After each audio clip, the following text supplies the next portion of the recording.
Support for this podcast has been provided by AllianceBernstein Investment Management and Research, making money meaningful.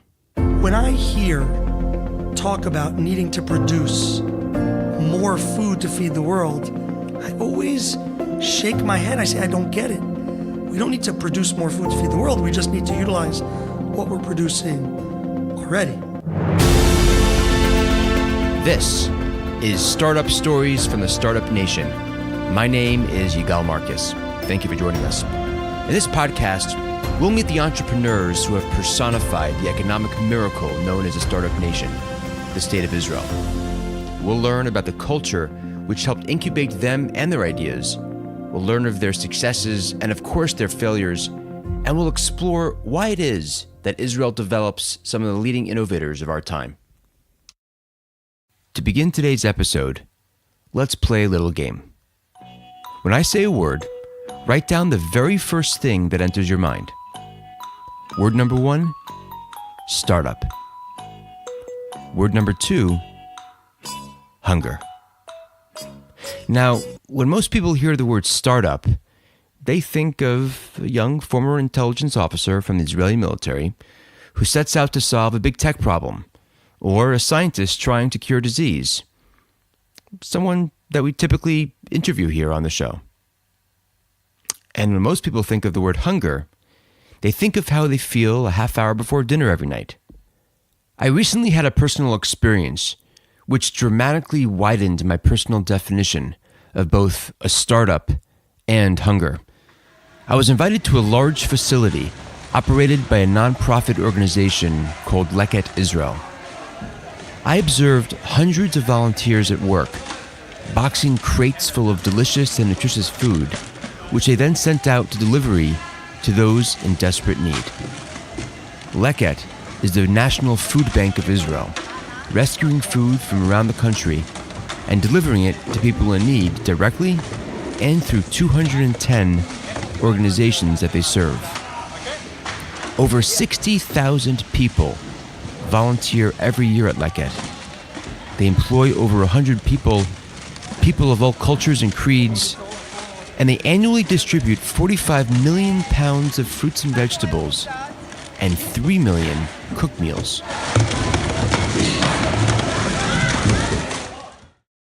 Now, hunger is not a problem limited to African children in a faraway land like we see on TV. No, it's a pandemic that affects people all over the world, even people under our very nose. You see, over 800 million people worldwide, 1 out of every 9 people, don't have enough food to lead a healthy, active lifestyle. In fact, poor nutrition causes 45% of deaths in children under 5 years of age, totaling some 3.1 million children deaths per year.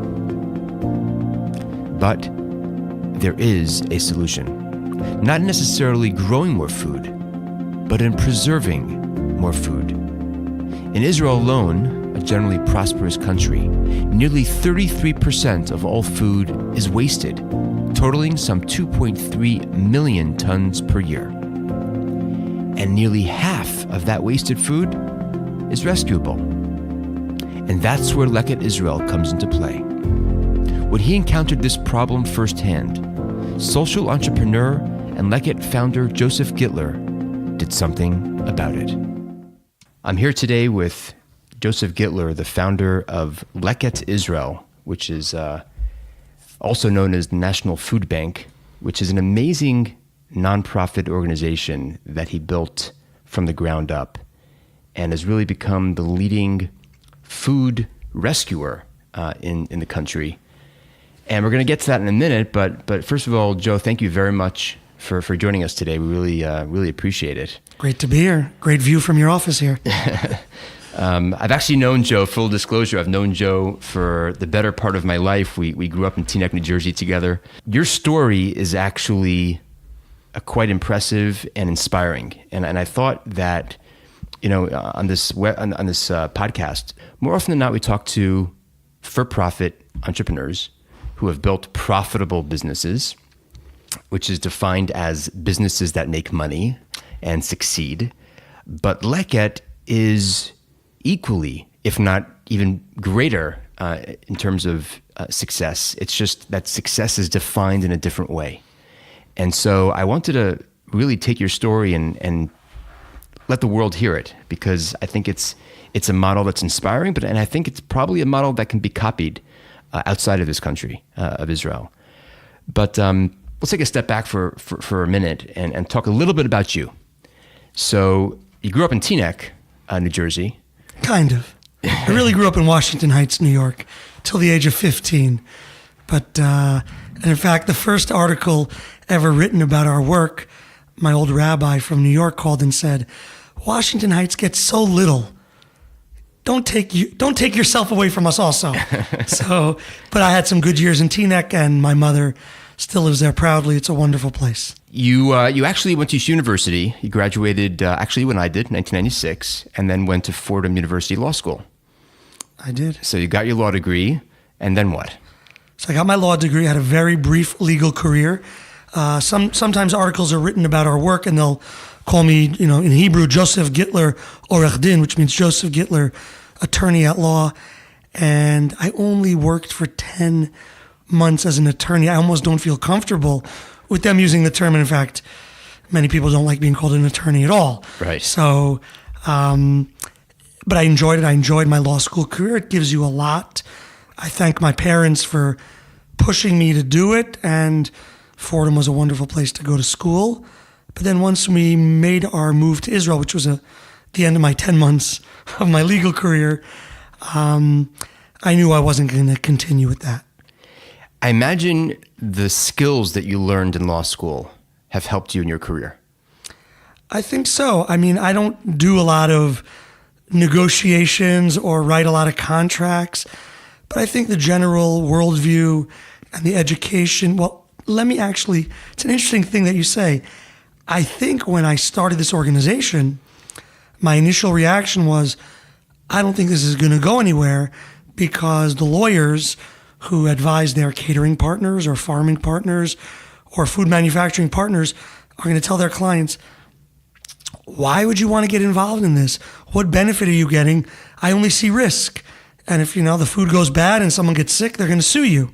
That was what I was expecting, having grown up in the U.S., a very litigious country, with lawyers, in every corner trying to figure out ways of suing someone. And that was my expectation in those early days when I made those original calls to caterers.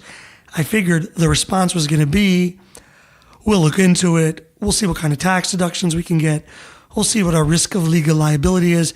And in the country and in the startup nation kind of mentality, that's not what happened. People said, this is fantastic. We've been waiting for something like this. Where were you yesterday? So my legal training, in a way, was a detriment in the beginning because of my mindset.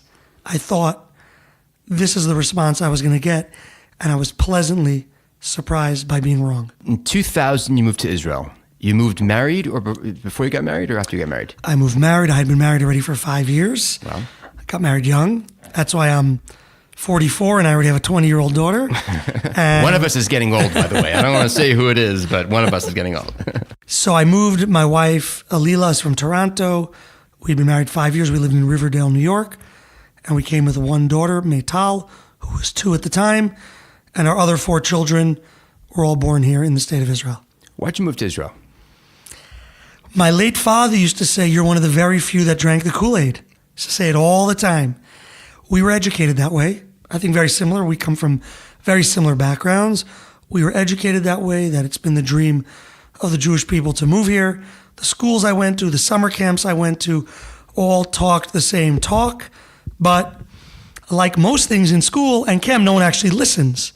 So I guess this is what I listened to. In fact, I was a bit of a, I don't know how you say this in English, you can chutzpahdik. I was a bit of a rude kid. To maybe most of the listeners know what that means. They know what it is. They know what it is. Okay. It's a universal description. So I was a bit of a rude kid, especially to my mother. My father was very busy. He was really always in the hospital working as a doctor. And so my mother definitely got the brunt of my chutzpah, and I'm the oldest of 4 boys. And when we announced our aliyah, and we waited, my wife, I couldn't tell my parents.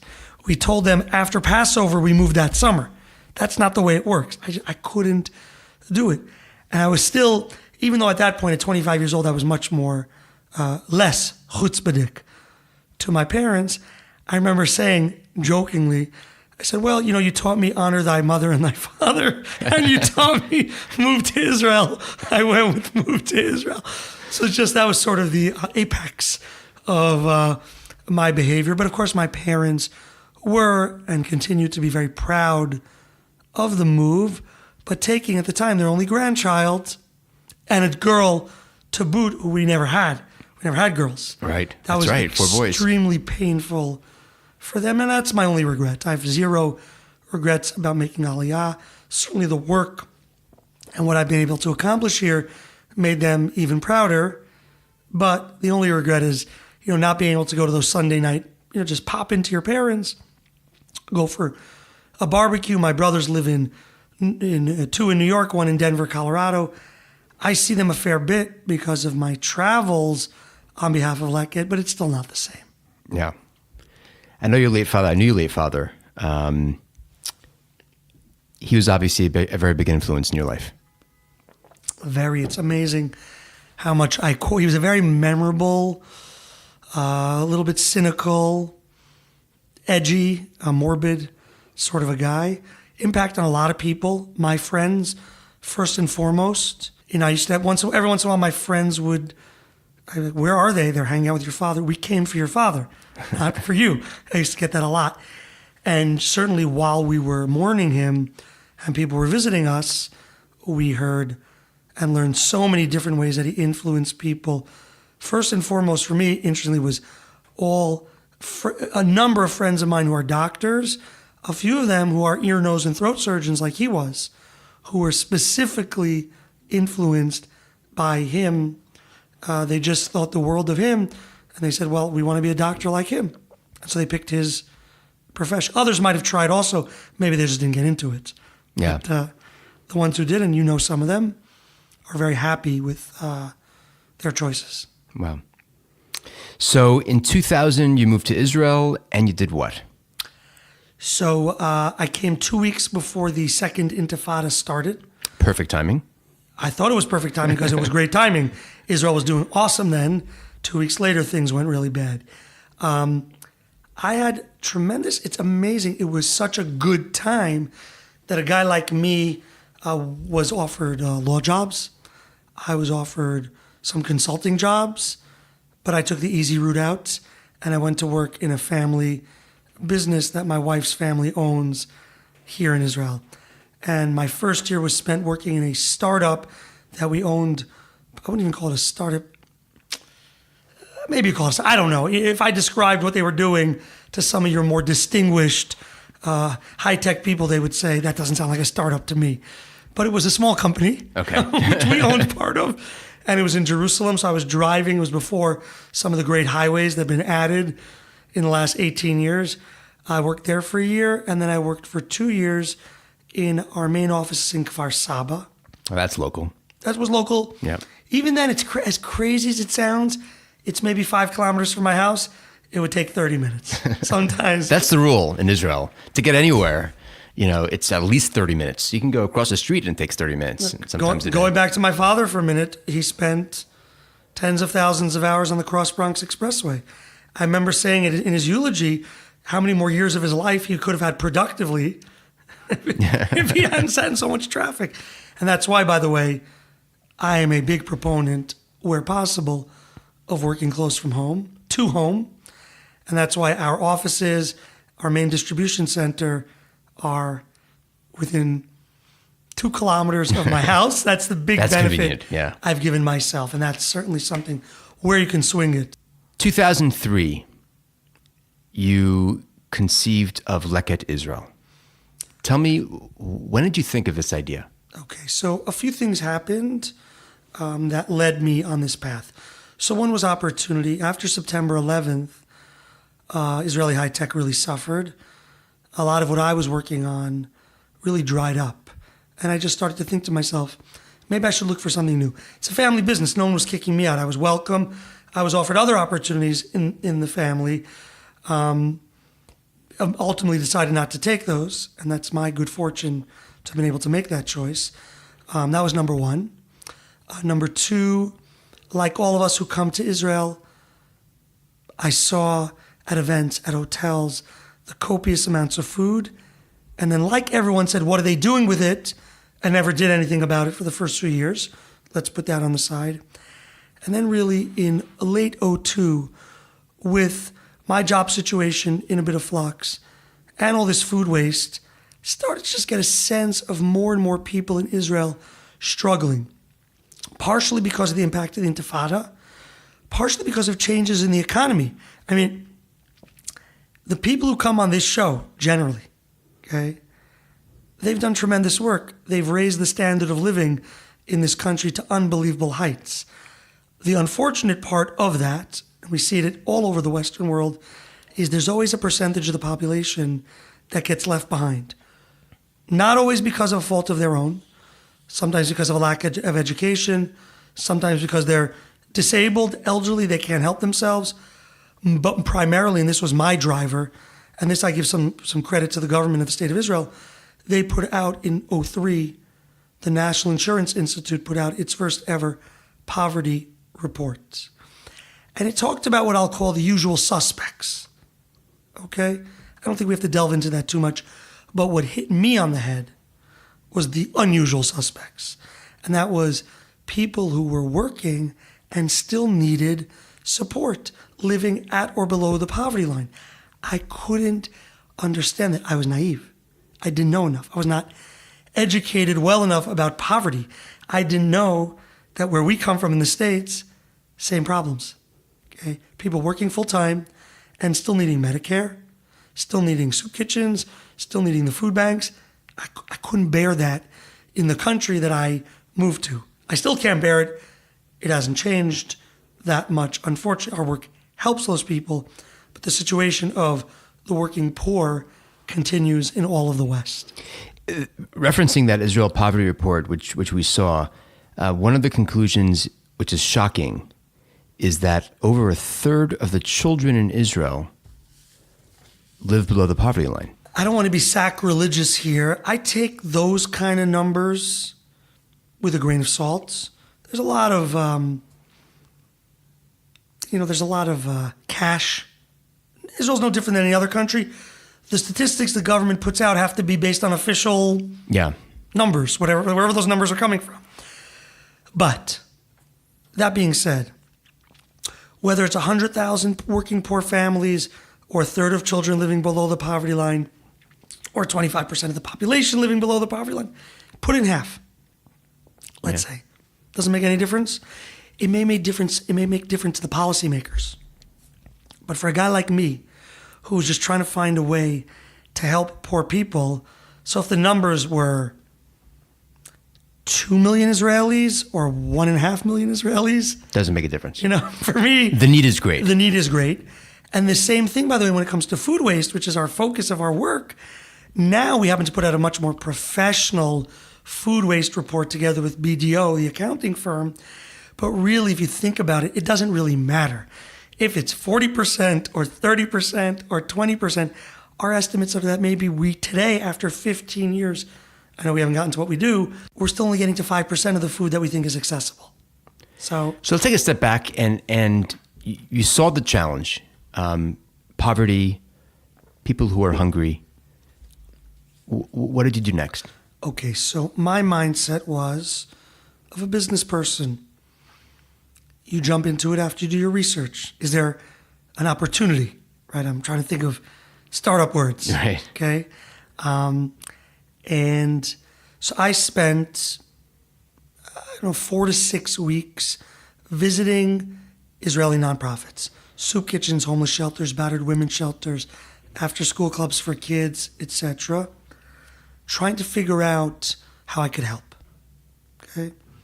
So I wasn't there necessarily to give money, although that was something they were interested. They figured an English-speaking, semi-articulate, reasonably well-dressed guy walks in, this guy's here to give us. That's the way Israeli charities, they hear English, they see dollar signs. But that wasn't my main purpose. They talked about volunteerism, struggling with that. I figured, if you're a local agency, you got to be able to recruit your own volunteers. And then I would start asking about, well, what's all this food you're serving? Where are you getting it? Well, we get a vast majority of it, didn't matter what type of organization it was, by raising money, spending time, and then buying it. I said, well, what about all the leftover food from hotels or caterers or corporate cafeterias or army bases or farms, et cetera, et cetera? And they said, we're taking care of the poor, the battered, the beaten. We don't have time for that. We don't have time for that logistics. We don't have the money for that. That's great if you're willing to do it. We need someone to figure out how to get the food from those people who have it and get it to people like us, whose job is not really only to feed people. In soup kitchens, maybe yes, but if you take after-school clubs for kids, or high schools for youth at risk, or battered women's shelters, food is just part, or homeless shelters. Food is just part of what they're doing. It's not their core mission. If you go to any of those agencies and you say, what's your core mission? It's not going to say feeding people. Their core mission is rehabilitation, education, etc. So I took this message and I flew to Toronto. Well, I did one other thing. I checked with some larger agencies in Israel that were doing a little bit of this, and I said to them, well, what's happening in catered food, and what's happening in cooked food, and what's happening not in Tel Aviv, and I didn't get the answers I needed. I didn't feel like I needed to start something on my own. It's, in hindsight, that's the best thing you can do, be your own boss, etc., but it wasn't necessarily my goal. My goal was to see how I could help. I flew to Toronto. I spent a week at Second Harvest Canada. My world, unlike the usual guests on the show, is a very open and sharing world, except for donorless. So anyone who's listening who plans to... Darn. Yeah, that's what you need. Well, we're kind of in the same business, okay? So anyone who might consider at the end of this making a financial donation to Leket, we will not share your information with anyone except the people who work for our organization. So flew there. They opened up everything to me, meeting with their board, going on their trucks, doing their food collections, just seeing how they did things. Why Toronto? Just my wife is from there, and it was just... So she knew about it? No, I don't think she even knew. I think I had spent a lot of time on Google researching. And I think what actually might have happened is when I started speaking to my brother-in-law who lives in Toronto about it, he said a guy I do work with, or I know from YPO, is the chairman of the board of Second Harvest. Let me reach out to him. And so that just opened up. I think anyone would have opened their doors to me, maybe not at the same level. They really gave me their full attention. And of course, I came back to Israel and did nothing like what I learned there. But conceptually, the same, utilizing healthy, nutritious, safe food to help those in need. What we do in Israel and how we do it is very different than what they do there and what they do in most food banks and food rescue organizations anywhere in the world. So you came back to Israel. You're a single person, not single like, you're an individual as opposed to having an organization behind you. And you conceived of what Leket does, which is what? I came back and I said to myself, not a lot of activity in this area. What's the low-hanging fruit? Who can you get? Not realizing that Israel really is such a small place, you can pretty much get to anyone pretty quickly, including the prime minister. I'm like, it's not that hard to get to anyone in this country. But, again, as a new immigrant with weak Hebrew skills, I figured and what I was familiar with was catering halls. I didn't know them, but, you'd go online and there were all these wedding sites and you could get the names and the phone numbers, and caterers are usually not big operations. So I just started to call them. Call them. Do you have leftover food? I do. What do you do with it? I feed our staff, and then I throw it away. And then how I started this conversation, the $1 million question. will you give it to me? And the answer was almost a unanimous yes. Okay? When I made those calls, my plan was, okay, I'm going to take my wife's car, which was which was a station wagon, and I'm going to go out by yourself. myself. Yeah, I think in the beginning, I think any entrepreneur you talk to, for or not for profit, when you're proving a concept, you got to do it. And I always had, I remember one night in the beginning where, because one of the rules I made was the caterers have to answer me, and the smartphones were a little less, attached to your hip then. But I made a rule, if they don't answer me, to tell me if it's worth coming out, because it was late, 10, 11, 12, 1, 2 in the morning. If they don't answer me, I'm not going. Then I fell asleep one night. It was in the beginning. 2 a.m. I get a call. Yossi! Efata! Yossi, where are you? We're waiting for you. That was my response. And, the other side of the bed gave me a kick and said, if you're trying to do this, do it. Which, any entrepreneur will tell you that. And there's no job in Leket. Today I'm very spoiled. Okay? we've got a big operation. I spend my time doing pleasant things like this. But certainly in the first few years, there's nothing I didn't do. Okay? Did it well, didn't do it well. Part of the reason we had to build up because there are things I knew I couldn't do well. And so I just started going out at night to these catered events, 2, 3, 4, 5 a night. I couldn't do much more than that. Okay, I wasn't trying to convince the caterers to store it for me. I wasn't trying to convince them to take it back to their kitchens and I would pick it up the next day. It was more, I'm going to come when it's fresh and it's going to enter whatever plan I had, which we'll get to. And the amount of food, the quality of the food, the joy of the caterers, and especially the waitering staff was palpable. And then we came to the next stage, is what do you do with the food? Right, so if we're storing it overnight in my own refrigerator in my house, and then refrigerators in my garage. And, immediately once I had this response from the caterers, I said, well, I need somewhere to give it to. I wasn't recreating the wheel. The agencies who told me we need help, those were always going to be my customers. And that's the way all food banks work. You won't find any major food bank that delivers directly to individuals in need. All of us do the same thing. And so locally where I live, I had a few organizations signed up, and I started just to bring them either at night, either they would meet me, or I had a key, or I had a code. If we couldn't work that out, I would store it in my refrigerators overnight, bring it chilled the next day, and then they would do what they did. Whatever that is, primarily feeding on the spot because this food was already a bit risky. And that was it. We were off to the races. What is the magnitude of the amount of food that is wasted in Israel? In financial terms, about 19.5 billion shekels. Okay. Now that's from our report 2 years ago. The population's grown. Our influence on getting people to think about food waste, it's out there and people talk about it.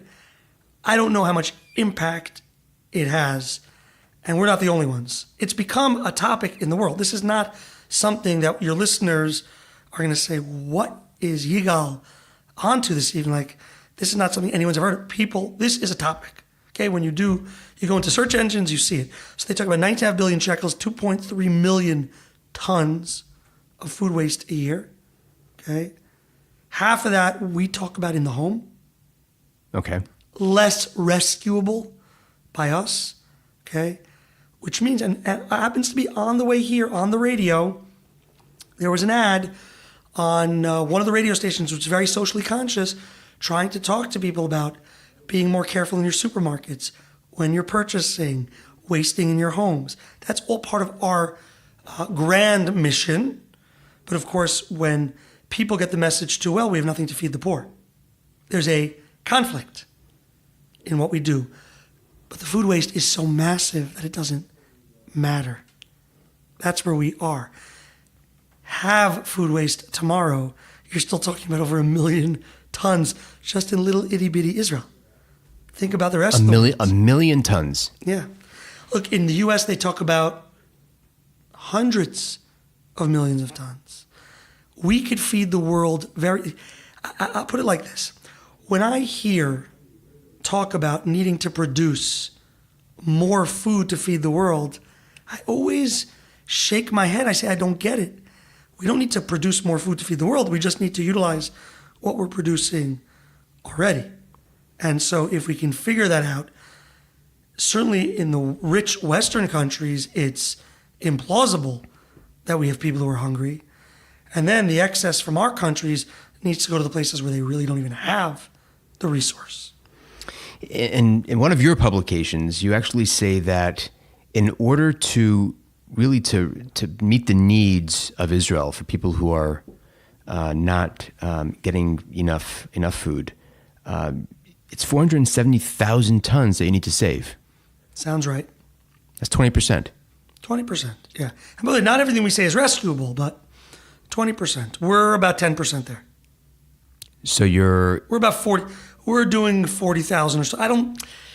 It's interesting. A lot of our literature talks about tonnage. I like to talk about tonnage when I talk about fruits and vegetables because it just makes sense. But even in fruits and vegetables, are you talking about potatoes? You're talking about lettuce, right? That makes a big difference. Right. But so we talk about tonnage, about 40 million pounds of fruits and vegetables this year that we'll distribute, rescued from farms and packing houses, and about another 2.5 million cooked meals.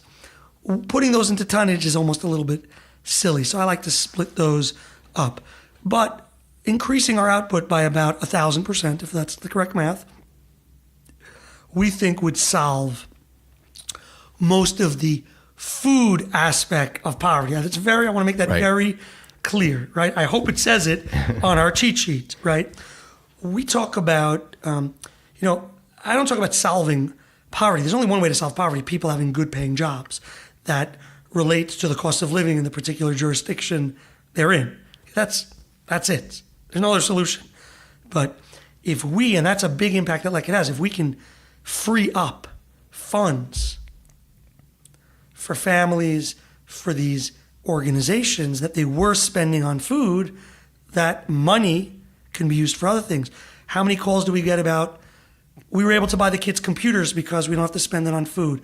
We were able to take a trip to a museum.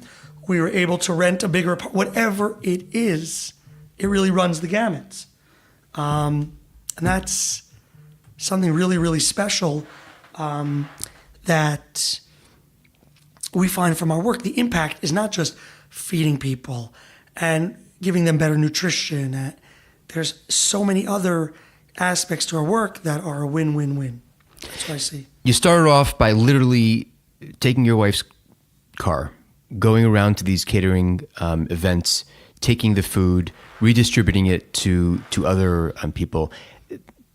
How did you go from one person to take the next step? Right. So I saw pretty quickly that I was very limited on my own. So we had at the time... Station wagons aren't that big, But one of the stories I always like to tell is that we went in a bigger station wagon when I had started to recruit volunteers, one of those old Volvos, and we filled the car. And the guy I was with told me, sayonara. He left me at the catering hall because there was only room for bread. Wow. We had bags of bread that needed to take up the front seat. That was cool. That's a moment when you say, we've made it. We're on to something. Look, I saw very quickly how much could one guy pick up in his car. I need volunteers. So at the time, 15 years ago, we had something called the Ranana list, which was a listserv. I need a plumber, I need this, I need that. And I just put it out there. I need volunteers. People are willing, come to my house. 25 people showed up. 25 people responded. Yep. One of them is still with us. She was Helene Mittman. She was a volunteer for 10 years. Now she's on staff. And that was it. We just started to get people to go out at night. So I took on a little bit more of a role of a coordinator, still picking up food because whenever I didn't have a volunteer, that was me. Then started to drive around during the day, look for, again, corporate type cafeterias, army bases, just knocking on, one of the bases here where they have the Patriot missiles, very basic. You can't just walk into. I was wondering how you're gonna walk up to an army base and say, I just came up to the me. guard station. And You did? I just walked up to the guard station. And they let you in? No, they didn't let me in, but they said, well, we'll call the chef. Let me see what he says. That's not really the way to work with the Army. And today we work with the Army from the top down. We have official contract with the Army. We're the only organization in Israel approved to pick up food from the Army. When we can't pick it up, we bring in our partners who, have to come in under our guise. But I remember one of Israel's leading companies had a factory. I don't know if I'm supposed to say the names or not. Teva, okay, and they have a manufacturing facility in Kfar Saba, and I just again walked up to the guard station. He said, "What do you want?" I said, because it's just so weird. No one walks up to everyone, drives up to the guard station, and then they open the gate for you to go in. So what do you want? So I said, "I'd like to speak to the chef." He said, "That's certainly the first time anyone asked me to speak to the chef." He said, "What do you want?" I said, "Well, I want to see if there's excess food that I could pick up." And the chef was they're all so excited. That was it. People were it's really interesting in hindsight. I say to myself, why didn't people just do this on their own? Why would the chef throw it away? Why wouldn't he pack it up and just figure it out? But people are busy. They're tired. They're underpaid, especially in these industries. And so, because I say to myself sometimes, you created this monster, Joseph, where you have volunteers who need to go out at night in their PJs and pick up food. Why didn't the bloody caterers just do it themselves? My grandfather was a caterer. Passed away actually very close to when I started the organization. And, part of it is they're just tired. It's a hard job. But such joy, again, when they saw that food wasn't going to waste. And they would all help.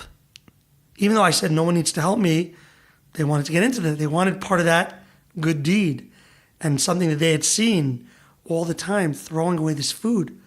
Boom. This food is not going to feed someone poor in our country. They loved it. Not a hard sell. So you had 25 volunteers and you were picking up primarily catering food and you expanded to cafeterias catered food during the day. Catered food at night during the day. And then we went to the day. Got it. What was the next step in building the organization? So the next two things we did is we hired our first part-time employee, and she took Funded how? Funded in the beginning by my wife and I. We funded the organization in the beginning, and then I had a friend actually in the community who said, "Okay, you're hiring your first employee. Instead of you having to do it, let me go to some people in our community and I'll get some money for you." So he raised, $25,000 in the beginning. Then I started doing so. I said, okay, I'm going to need to raise some money for this. Our budget in the first year was $70,000, and it doubled every year for the first 10 years, basically. Okay, I know. I hope I said that right because you're going to do the math on me and check me on that. And then, you don't have a calculator. Hey, you're good at math. We're Bernstein people. You're good at math, numbers. but you're not that good. So then I did two things. So the first one is I started to research who could we get support from. Now, for listeners who aren't so familiar with this, the difference between Israeli organizations and most organizations anywhere else in the world is we try to raise our funding not only in our local community, but also overseas. Right. Very atypical. Second Harvest Canada, they're not going anywhere except Toronto. No one outside of Toronto pretty much is giving them any money. Okay, but in the world we live in the Israel world, the Jewish world, it's the opposite. It's an Israeli organization can theoretically raise funds anywhere, which is something really special. So I started doing my research. It's a global family. It's a global family. You do see it in other ethnic groups. I know I've spoken to a lot of Indians who care about the motherland and send money back. So you see that a lot. We certainly have a very long, proud history of doing that. But the thing that came next and really made a difference for us, financially and also in, let's call it approbation, is I tried to find foundations who gave to Israel, gave to social services specifically in this realm. And I found two. One in Australia, one in New York, who had funded similar type of operations to Leket. And one was called One Umbrella. That's not the name of the foundation, the organization. One was funding actually Kosher City Harvest in New York. And one was funding a startup like us called One Umbrella in Melbourne, Australia. And so I got in touch with them. And I said, I'm trying to do what you're funding in Israel. And both of them came on board. And really, those two foundations, which are well-known major foundations in their cities, they really, they were with us for the first few years. It was a door opener. You'd go to other funders, they say, well, who else is helping you? It's like when you're trying to get your first job, get me a reference. Well, how am I supposed to have a reference? I'm trying to get my first job. Right. For me, this was gold. Okay, that we were able to convince them, give us that, seed round. What year was that? Do you remember? That was 2003. 2003. All in the beginning. Your first warehouse was also opened in 2003, and it says here that it was in an old chicken coop. So that probably, that probably happened towards the end of 2003. Okay. This stuff happened at the beginning. Hiring the first employee was around March 2003. Getting some of this funding was over those next few months. And then in June 2003, we bought our first small vehicle, which actually even though we hired a driver to drive it, we made sure it was small enough that it didn't need a special driver's license. And so anyone could drive it. Of course, it was stick shift, and most Americans don't learn stick shift anymore. These are the lessons you learn, right? Yeah. And today we have many, many, many trucks, much, much bigger than that. This concludes part 1 of my interview with Joseph Gitler, the founder of Leket Israel.